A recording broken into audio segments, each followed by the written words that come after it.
여러 가지를 그쵸. 다 하셔서 거기는 거의 20억 정도 되는 것들을 저희가 상속 감자까지 다 해서 지금 거의 이제 없는 걸로 마무리가 됐어요.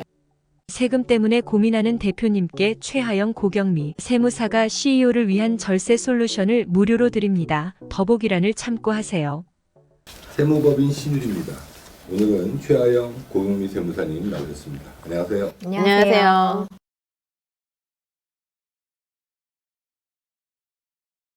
두 분은 지난 10년간 많은 회사의 가지급금을 안전하게 정리하셨습니다. 오늘은 가지급금 해결 방안에 대해서 얘기해 보겠습니다.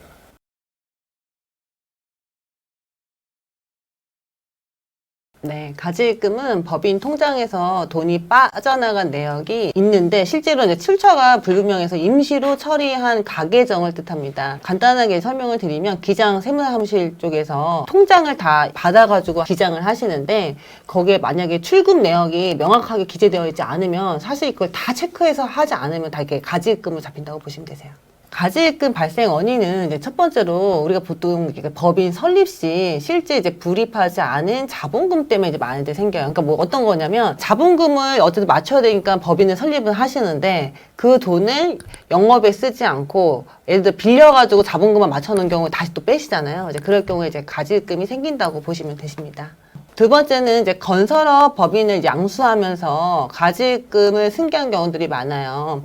그러면 이제 어떤 거냐면 중간에 이제 사업 양수도 하시면서 기존에 사업을 영위하신 분이 가지입금 있는 상태에서 법인을 이제 넘겼는데 넘겨받으신 분이 이제 그거를 다 감안하시면서 이제 가지입금을 안고 사업을 이제 사셨을 경우에 가지입금이 또 많이 있는 경우들이 많이 있습니다. 세 번째는 업종의 특성상 거래처에 리베이트를 지급하는 경우인데요. 지금도 상당히 사실 많아요. 저희가 상담하다 보면 지금도 여전히 많이 좋아졌다고는 하지만 그 현실이 업종의 특성상 여전히 있더라고요. 그래서 얼마 전에 상담한 업체도 한 1년에 10억씩이 계속 쌓인다 뭐 이렇게 얘기하신 데가 있어요. 그래서 이런 데는 이제 사실 뭐 리베이트 지급하지 않고서는 영업을 뭐 따기가 어려우시기 때문에 어쩔 수 없다. 이렇게 이제 보셔야 되는 거고. 이제 네 번째는 그 법인에서 대표님이 개인 그런 자금으로 인출을 쓰시는 경우. 이건 사실 크게 대표님 입장에서 억울하지는 않으시죠. 보통 이제 본인의 뭐 부동산, 뭐 본인이 쓰실 자금 이런 마련을 위해서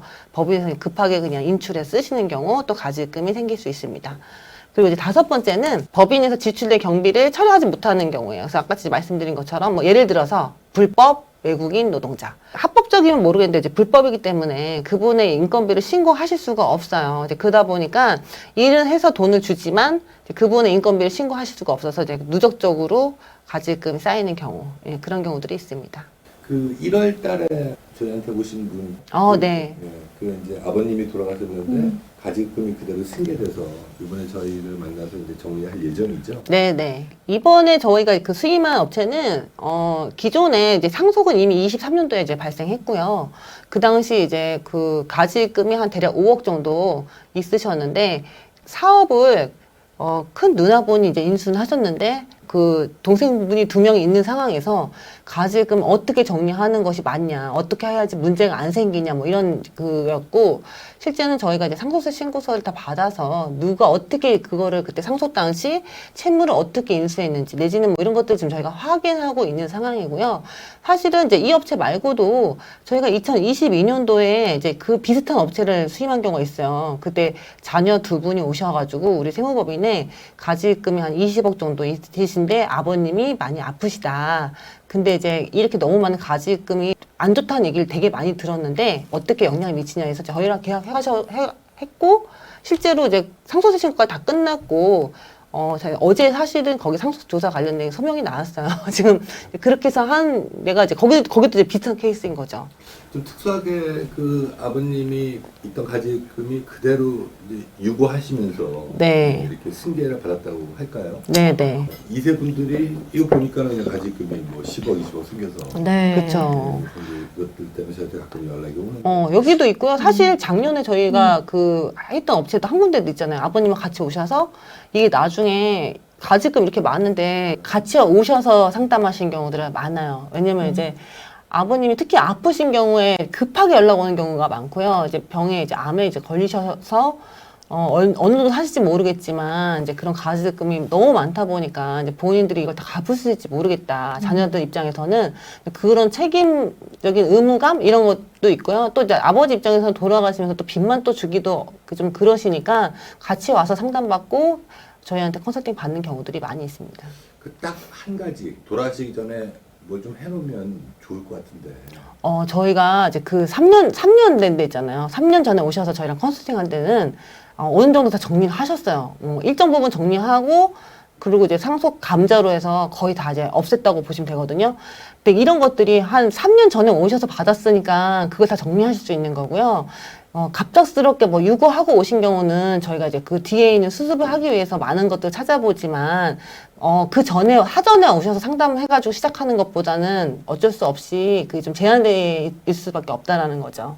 미리 오셔서 예. 네. 주권 발행 좀 해놨으면. 네, 뭐 그쵸, 여러 가지를 그쵸. 다 하셔서 거기는 거의 20억 정도 되는 것들을 저희가 상속 감자까지 다 해서 지금 거의 이제 없는 걸로 다 마무리가 됐어요. 예. 세금은 어느 정도 내셨나요? 세금은 상속세 정도 내셨어요. 상속세만 한 1억 얼마 정도 내시고 나머지는 거의 안 나오는 선에서 저희가 제안해드렸던 것 같아요. 그러니까 가지금 때문에 세금 낸 건 없지만 이제 네. 상속세만 내는 걸로 네. 해서. 네. 그러니까 돌아가시기 전에 주권 발행만 해놔도 네, 세금 없이 이제 해결할 수 있는 방법이 있는데 이제 나중에 이제 상속이 개시되고 나서 하면 확실히 방법이 없죠. 그렇죠. 네.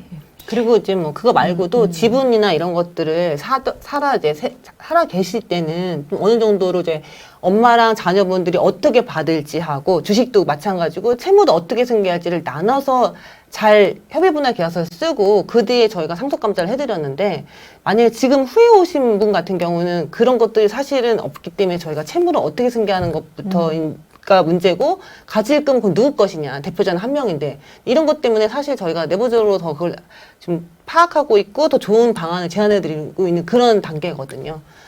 그리고 이제 가지급금이 저는 그것도 그렇더라고요.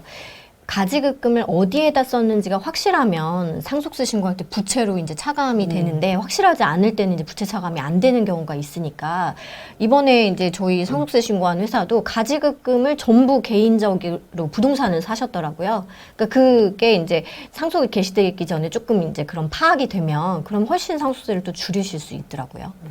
그렇죠.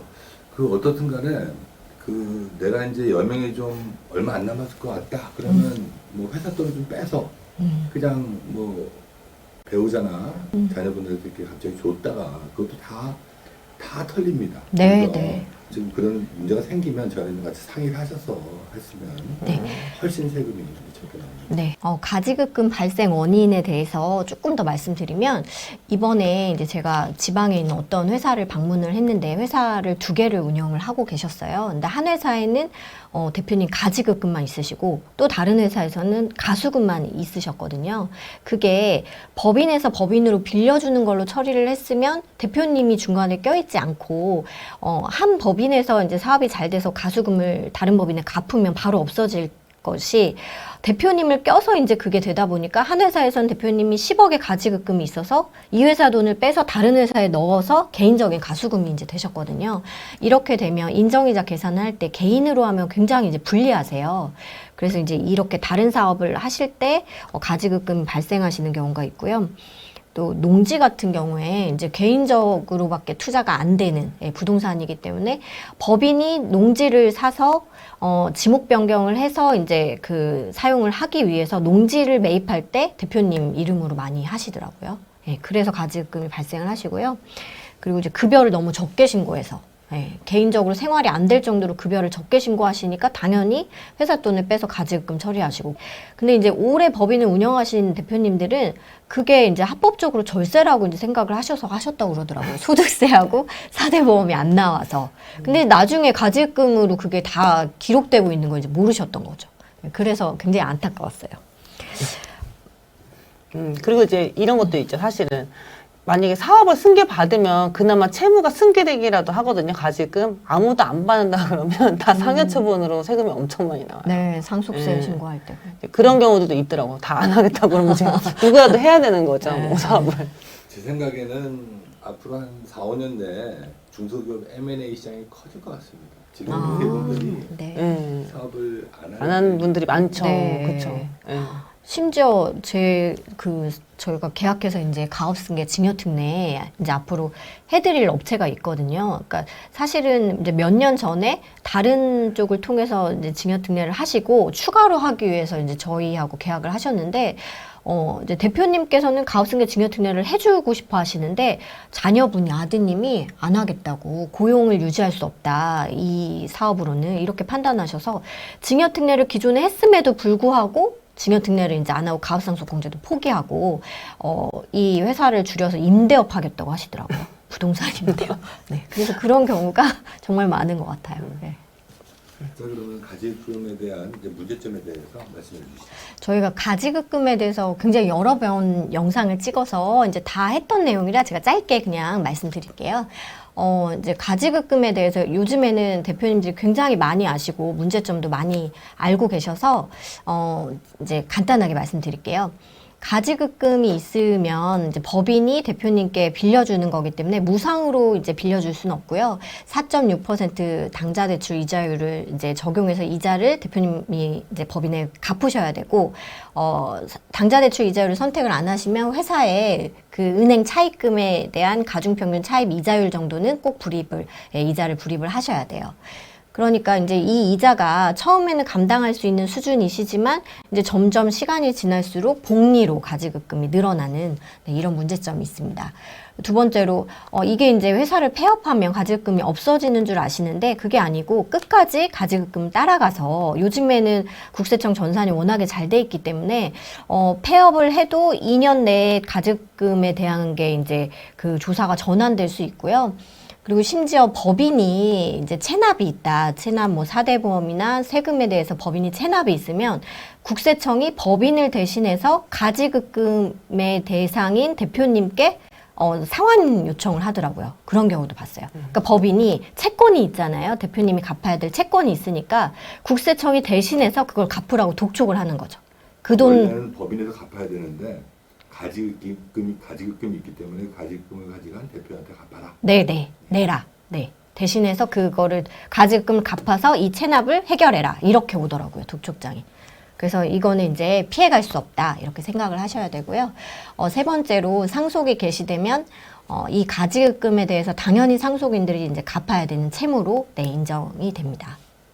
그리고 특수관계자에 대한 가지급금은 대손 처리도 안 되고 대손 충당금, 네, 설정도 불가능하고요. 그리고 이자 비용을 지급했을 때 은행에 대한 이자 비용에 대해서도 전부 다 비용 처리가 안 되고, 이 가지급금에 대한 비율만큼은 이자도 이제 비용으로, 예, 부인되고 있습니다. 그리고 대외 신용도도 당연히 하락하고요. 예, 이 가지급금으로 인해서 유동성이 너무 이제 악화되어 보이니까 이제 굉장히 신용등급에도 영향이, 예, 크더라고요. 네. 그리고 실제로 이 가지급금에 대해서 당연히 이제 그냥 허수인 계정인데도 이 가지급금 때문에 주식 가치도 굉장히 올라가니까, 네, 그거를 꼭 조심하셔야겠더라고요. 이제 가업승계는 이제 기업의 지속 가능성과 관련된 이제 이슈 중에 이제 중요한 하나인데요. 가지급 같은 문제는 가업승계를 사실 이제 복잡하게 만들 수가 있어요. 저희가 이제 뭐 작년에 컨설팅한 업체들, 이런 업체들이 보면 가지급금이 굉장히 또 많아가지고, 뭐 예를 들어서 전체 자산 중에 50%가 가지급금이다, 이런 데들이 있어요, 실제로. 네, 그렇죠. 그럼 저희가 뭐 그런 가업승계를 할 수가 없죠. 왜냐면 가지급금은 그 회사의 재무 상태에 어제 부정적으로 영향도 미칠 뿐더러 기업 가치 평가하면 주식 가치도 높이는 데다가, 이게 사실 이제 업무 관련 자산도 아니기 때문에 업무 무관 자산으로 분류되기 때문에 저희가 뭐 가업승계 증여 특례나 가업 상속공제 같은 좋은 제도가 있음에도 불구하고 사실은 이제 그런 것들은 일반 증여나 일반 상속으로 그 업무 무관 비율만큼이 다 빠지기 때문에요. 사실은 하시기가 어려우세요. 대다수의 컨설팅 하시는 우리 업체 대표님들은 그래서 가지급금을 정리하고 하자. 너무 업무 무관 비율이 높다. 이렇게 해서 굉장히 이제 가업승계 시에도 되게 중요한 문제점이 이제 있습니다. 그래서 가지급금이 많으면 이 재무 구조가 되게 불안정해 보일 수 있고, 또 이제 가업승계 시 후계자한테 되게 불리한 조건으로 이제 이어질 수 있습니다. 여러 가지 아까 말씀드린 것처럼 그런 그 승계자가 어쨌든 그거를 다 채무를 갚아야 되는 그런 문제점도 있고요. 그래서 가지입금은 기업의 자산으로 간주되어 상속세나 증여세가 증가될 수 있고, 특히 이제 상속 개시일부터 2년 이내 인출된 가지입금에 대해서 사용처를 이제 소명하지 못하면 상속 재산가액에 포함이 돼서 상속세가 증가할 수 있습니다. 근데 이 부분이 조금 이제 오해의 소지가 있는데요. 가지입금이 상속 개시 2년 이내 인출된 것만 가지입금 보는 건 아니고요. 이 지금 여기 얘기하는 거는 우리가 그 상속 추정 재산이라고 해서 1년 내 2억, 2년 내 5억을 그 이상 넘어가는 거에 못하면 이제 상속세가 이제 상속 재산으로 포함되는 거고요. 우리가 말하는 그냥 일반 가지입금은요. 저런 기간이 없어요. 뭐 10년이든 뭐든 그거를 이제 본인들이 다 그 가지입금의 출처를 정확하게 소명한 것만 채무로 공제되고 나머지는 다 상속세 부담으로 다 가중된다고 이제 보시면 되십니다. 그래서 가지입금을 정리하지 않으면 이런 이제 법적 책임 문제가 발생할 수 있기 때문에 또 이 자녀분들한테 어쨌든 그 이세한테 그런 빚을 또 넘겨주면 또 안 되잖아요. 그래서 이런 문제점이 있으니까 반드시 정리하셔야 됩니다.